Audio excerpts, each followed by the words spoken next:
ನಾನು ಪ್ರಾರಂಭದಿಂದಲೂ ಹೇಳ್ಕೊಂಡು ಬಂದಿದ್ದೇನೆ. ಯಾವತ್ತು ಜನತಾದಳ ಪಕ್ಷ, ಭಾರತೀಯ ಜನತಾ ಪಾರ್ಟಿ ಕಳೆದ ಲೋಕಸಭಾ ಚುನಾವಣೆಯಲ್ಲಿ ಮಿತ್ರ ಪಕ್ಷವಾಗಿ ಇವತ್ತು NDA ಅಲಯನ್ಸ್ ಪಾರ್ಟ್ನರ್ ಆಗಿ ಇವತ್ತು ನಾವೇನು ಜೊತೆಯಲ್ಲಿದ್ದೇವೆ, ನಮ್ಮ ರಾಜ್ಯದಲ್ಲಿ ಯಾವುದೇ ತೀರ್ಮಾನಗಳು ಆಗಬೇಕಾದಂಥ ಸಂದರ್ಭದಲ್ಲಿ ರಾಷ್ಟ್ರೀಯ ಭಾರತೀಯ ಜನತಾ ಪಾರ್ಟಿಯ ನಾಯಕರು, ನಮ್ಮ ನಾಯಕರಾಗಿರ್ತಕ್ಕಂಥ ಮಾನ್ಯ ದೇವೇಗೌಡರು ಸಾಹೇಬರು, ಕುಮಾರಣ್ಣ ಅವರು ಜೊತೆಯಲ್ಲಿ ಎಲ್ಲ ನಮ್ಮ ಶಾಸಕ ಮಿತ್ರರ ಒಂದು ಅಭಿಪ್ರಾಯವನ್ನು ಸಂಗ್ರಹಿಸಿ, ಜೊತೆಯಲ್ಲಿ ಭಾರತೀಯ ಜನತಾ ಪಾರ್ಟಿಯ ರಾಜ್ಯ ನಾಯಕರುಗಳು ಕೂಡ ಸ್ಥಳೀಯವಾಗಿ ವಿಶೇಷವಾಗಿ ಎರಡೂ ಪಕ್ಷದ ಕಾರ್ಯಕರ್ತರುಗಳು ಭಾವನೆ ಏನಿದೆ, ಯಾರು ಅಭ್ಯರ್ಥಿ ಆಗಬೇಕು ಅಥವಾ JDSಗೆ ಬಿಟ್ಕೊಡ್ಬೇಕಾ ಅಥವಾ BJPಯಿಂದ ಸ್ಪರ್ಧೆ ಮಾಡಬೇಕಾ ಅಂತಕ್ಕಂಥ ಇವೆಲ್ಲ ವಿಚಾರಕ್ಕೆ ಸಂಬಂಧಪಟ್ಟಂತೆ ಕಾರ್ಯಕರ್ತರುಗಳ ಭಾವನೆಯನ್ನು ಕ್ರೋಢೀಕರಿಸಿ ಇವತ್ತು ಸೂಕ್ತವಾದಂಥ ಸಂದರ್ಭದಲ್ಲಿ ಎರಡೂ ಪಕ್ಷದ ನಾಯಕರು ತೀರ್ಮಾನ ಕೈಗೊಳ್ತಾರೆ.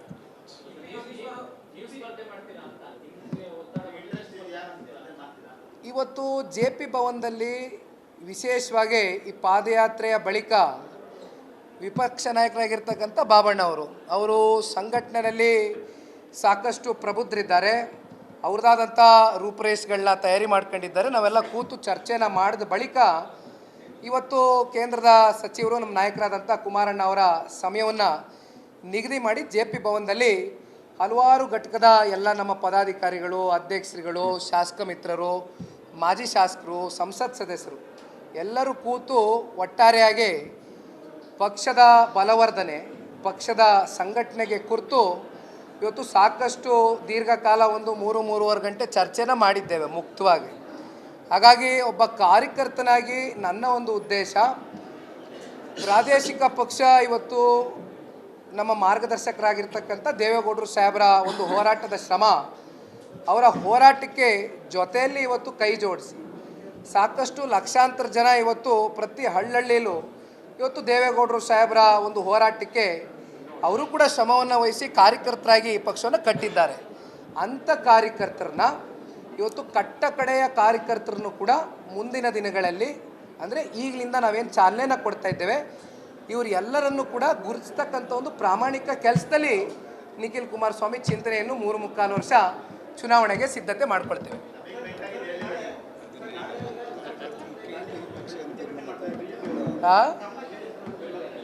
ಏನು ಬ್ರದರ್,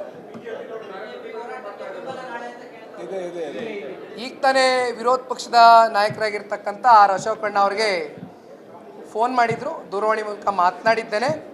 ನಮ್ಮ ಬಾಬಣ್ಣವರು ಇಲ್ಲೇ ಇದ್ದಾರೆ, ಎಲ್ಲ ಶಾಸಕ ಮಿತ್ರರು, ಮಾಜಿ ಶಾಸಕರು ನಾವೆಲ್ಲರೂ ಸೇರಿ ನಾಳೆ ದಿನ ಗಾಂಧಿ ಪ್ರತಿಭೆಯ ಬಳಿ ಒಂದು ಹೋರಾಟವನ್ನು ಇವತ್ತು ಎರಡೂ ಪಕ್ಷದ ನಾಯಕರುಗಳು ಕೈಗೊಳ್ತೇವೆ.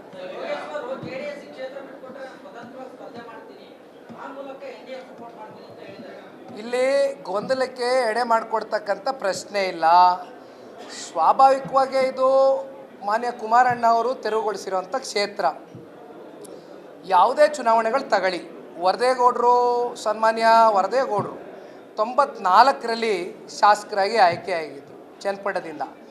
ಅಂದಿನಿಂದ ಇಂದಿನವರೆಗೂ ಇತ್ತೀಚೆಗೆ ಒಂದು 3 ವರ್ಷದಿಂದ ಸಿಮ್ಲಿಂ ನಾಗರಾಜ್ ಅಂತಕ್ಕಂಥ ಅತ್ಯಂತ ಪ್ರಾಮಾಣಿಕ ಹಿರಿಯ ಕಾರ್ಯಕರ್ತರು, ಆರ್ಥಿಕವಾಗಿ ಪಾಪ ಎಂದೂ ಕೂಡ ಅವರು ಸದೃಢವಾಗಿ ಇದ್ದಂಥವ್ರು ಅಲ್ಲ, ಅಂಥ ಒಬ್ಬ ಸಾಮಾನ್ಯ ಕಾರ್ಯಕರ್ತರನ್ನ ಚನ್ನಪಟ್ಟಣದಲ್ಲಿ JDS ಚಿಹ್ನೆಯಡಿ ನಿಲ್ಲಿಸಿದಂಥ ಸಂದರ್ಭದಲ್ಲೂ 55,000 ಮತಗಳು ಕ್ಷೇತ್ರದ ಜನತೆ ಆಶೀರ್ವಾದ ಮಾಡಿದರು. ಅಂದರೆ ಇವತ್ತಿಗೂ ಕೂಡ ನಮ್ಮದಾದಂಥ ಸಾಂಪ್ರದಾಯಿಕ ಮತಗಳು ಹತ್ತತ್ರ 60,000ರಿಂದ 70,000 ಯಾರನ್ನೇ ನಿಲ್ಲಿಸಿದ್ರು ಕೂಡ ಸಾಮಾನ್ಯರಲ್ಲಿ ಸಾಮಾನ್ಯ ಕಾರ್ಯಕರ್ತ ನಿಂತಂಥ ಸಂದರ್ಭದಲ್ಲೂ ಜನ ಆಶೀರ್ವಾದ ಮಾಡಿದ್ದಾರೆ. ಬಹುಶಃ ಅದಕ್ಕೆ ಕಾರಣಗಳು ಮಾನ್ಯ ದೇವೇಗೌಡರು ಸಾಹೇಬರ ಕೊಡುಗೆ. ಏನು ಇಗ್ಲೂರಿನ ಒಂದು ಬ್ಯಾರೇಜ್ನ ಕಟ್ಟತಕ್ಕಂಥದ್ದು ಏನು ಮಾಡಿದರು, ಬಹುಶಃ ಅದು ಇವತ್ತಿನವರೆಗೂ ಆ ಭಾಗದ ರೈತರು ಮರ್ತಿಲ್ಲ, ಹೃದಯದಲ್ಲಿ ಇಟ್ಕೊಂಡಿದ್ದಾರೆ. ಇವೆಲ್ಲವೂ ಕೂಡ ಜೊತೆಯಲ್ಲಿ ಕುಮಾರಣ್ಣ ಅವರು ಈ ಬಾರಿ ಶಾಸಕರಾದಂಥ ಸಂದರ್ಭದಲ್ಲಿ ಹತ್ತತ್ರ 130 ಕೆರೆ ಕಟ್ಟೆಗಳನ್ನ ತುಂಬಿಸಿದರು. ಇವೆಲ್ಲವೂ ಕೂಡ ಮನಸ್ಸುಗಳಲ್ಲಿದೆ. ಹಾಗಾಗಿ ಸ್ವಾಭಾವಿಕವಾಗಿ ನಮ್ಮ ಪಕ್ಷದ ಕೇಡರ್ನಲ್ಲಿ, ನಮ್ಮ ಪಕ್ಷದ ಕಾರ್ಯಕರ್ತರ ಮನಸ್ಸುಗಳಲ್ಲಿ ಜನತಾದಳ ಪಕ್ಷಕ್ಕೆ ಏನಾದರೂ ನಮಗೆ ಸ್ಪರ್ಧೆ ಮಾಡ್ತಕ್ಕಂಥ ಒಂದು ಅವಕಾಶ ಸಿಕ್ಕಿದ್ರೆ ಮಾಡ್ಬೋದಾ ಅಂತಕ್ಕಂಥದ್ರ ಬಗ್ಗೆ ಚರ್ಚೆಯನ್ನು ನಮ್ಮ ನಾಯಕರಾದಂಥ ಕುಮಾರಣ್ಣ ಜೊತೆ ಚರ್ಚೆ ಮಾಡಿದ್ದಾರೆ. ಬಟ್ ಅಂತಿಮ ತೀರ್ಮಾನ ಏನೇ ಇದ್ರೂ ಯಾವುದೇ ಗೊಂದಲಕ್ಕೆ ಎಡೆ ಮಾಡಿಕೊಡ್ದಿರಾ ಭಾರತೀಯ ಜನತಾ ಪಾರ್ಟಿಯ ರಾಷ್ಟ್ರೀಯ ನಾಯಕರ ಜೊತೆ ಕೂತು ನಮ್ಮ ನಾಯಕರು ತೀರ್ಮಾನ ತಗೋತಾರೆ.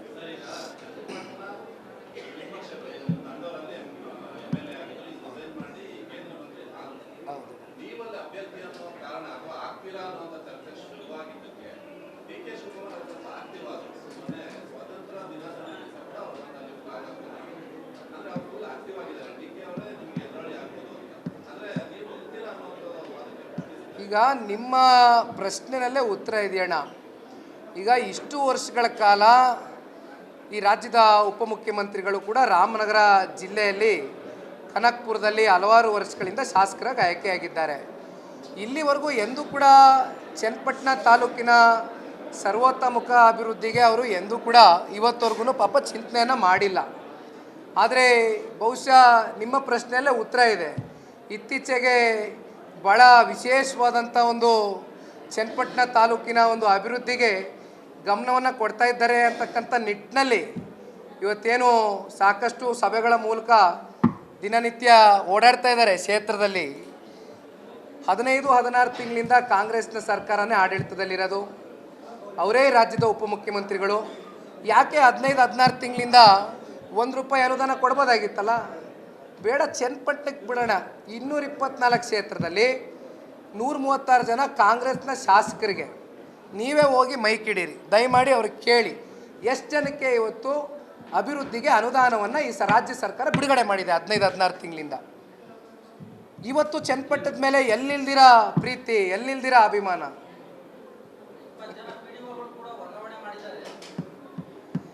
ನೋಡೋಣ, ಇದು ಯಾವುದರಿಂದನೂ ಈ ಕ್ಷೇತ್ರದ ಅಭಿವೃದ್ಧಿ ಮಾಡಲಿಕ್ಕೆ ಸಾಧ್ಯ ಇಲ್ಲ. ಅಭಿವೃದ್ಧಿ ಮಾಡಬೇಕು ಅಂತಕ್ಕಂಥ ಇಚ್ಛಾಶಕ್ತಿ ಇದ್ದರೆ ಚುನಾವಣೆಯ ಬಳಿಕ ಫಲಿತಾಂಶ ಏನು ಬರುತ್ತೋ ಬಿಡುತ್ತೋ ತದನಂತರವೂ ಕೂಡ ಇದೇ ರೀತಿ ಇವರು ಚನ್ನಪಟ್ಟಣದ ಪರವಾಗಿ ನಿಂತು ಅಭಿವೃದ್ಧಿ ಮಾಡ್ತೀವಿ ಅಂದರೆ ನಾವು ಕೂಡ ಕೈ ಜೋಡಿಸ್ತೇವೆ.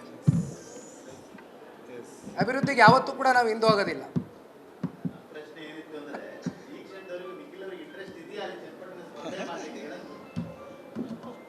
ನೀವು ಸುತ್ತಿ ಬಳಸಿ ಮಾಧ್ಯಮ ಸ್ನೇಹಿತರು ಇದಕ್ಕೆ ಬರ್ತಿರಲ್ಲ.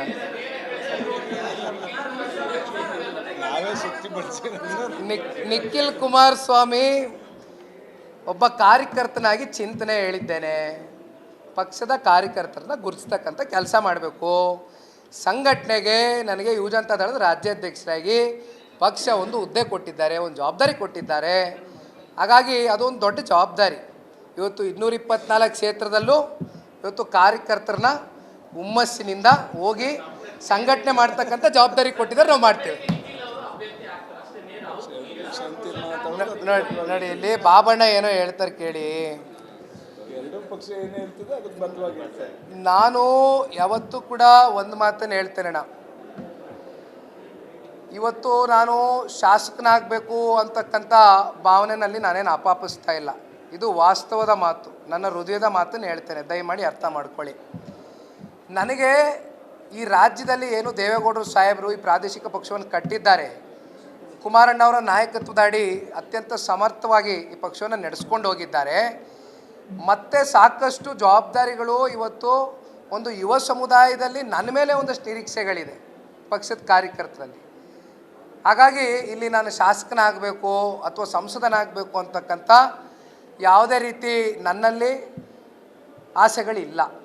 ಹಾಗಿದ್ದಿದ್ರೆ ಮಂಡ್ಯದಲ್ಲಿ ಚುನಾವಣೆ ಪೂರ್ವದಲ್ಲಿ ಎಷ್ಟು ನನಗೆ ನಮ್ಮ ಪಕ್ಷದ ಎಲ್ಲ ಹಿರಿಯ ಮುಖಂಡರುಗಳು, ನಮ್ಮ ಮಂಡ್ಯ ಜಿಲ್ಲೆಗೆ ಸಂಬಂಧಪಟ್ಟಂಥ ಎಲ್ಲ ಮಾಜಿ ಶಾಸಕರು ಕೂತು ನಮ್ಮ ಕಾರ್ಯಕರ್ತರುಗಳು, ಇಲ್ಲ ನಿಖಿಲ್ ನೀವು ನಿಂತ್ಕೋಬೇಕು ಈ ಸಲ, ಕಳೆದ ಬಾರಿ ಏನೋ ಘಟನೆಗಳಾಗೋಯ್ತು, ರಾಜಕೀಯ ಷಡ್ಯಂತ್ರಕ್ಕೆ ನೀವೆಲ್ಲ ಬಲಿಯಾದ್ರಿ, ಆದರೆ ಈ ಬಾರಿ ಜನ ಆಶೀರ್ವಾದ ಮಾಡ್ತಾರೆ ಅಂತ ಹೇಳಿದಾಗಲೂ ಕೂಡ ಇಲ್ಲ, ಯಾರಾದರೂ ಕಾರ್ಯಕರ್ತರಿಗೆ ಅಥವಾ ಯಾರಾದರೂ ಹಿರಿಯ ಮುಖಂಡರಿಗೆ ಅವಕಾಶ ಮಾಡಿಕೊಡ್ಬೇಕು ಅಂತಕ್ಕಂಥದ್ದು ನಾನೇ ಸ್ವತಃ ನನ್ನ ಅಭಿಪ್ರಾಯವನ್ನು ಪಕ್ಷದ ಚೌಕಟ್ಟಿನಲ್ಲಿ ವ್ಯಕ್ತಪಡಿಸಿದ್ದೀನಿ. ಆದರೆ ಎಲ್ಲ ಕೆಲವೊಂದಷ್ಟು ಸಂದರ್ಭದಲ್ಲಿ ರಾಜಕಾರಣದ ಕೆಲವೊಂದಷ್ಟು ಬೆಳವಣಿಗೆಗಳು ಕುಮಾರಣ್ಣನ ಕರ್ಕೊಂಡೋಗಿ ಇವತ್ತು ನಿಲ್ಲಿಸ್ಕೊಂಡು ಸಂಸದರಾಗಿ ಆಯ್ಕೆ ಮಾಡಿ ಮಂಡ್ಯ ಜಿಲ್ಲೆಯ ಜನತೆಯ ಒಂದು ಮಣ್ಣಿನ ಋಣ ಕೇಂದ್ರದ ಸಚಿವರಾಗಿ ಆಯ್ಕೆ ಮಾಡಿ ದೇಶ ಈ ರಾಜ್ಯವನ್ನು ಕಟ್ತಕ್ಕಂಥ ಕೆಲಸ ಕುಮಾರಣ್ಣ ಅವ್ರು ಮಾಡ್ತಾಯಿದ್ದಾರೆ. ಆಯ್ತಣ್ಣ, ಥ್ಯಾಂಕ್ ಯು.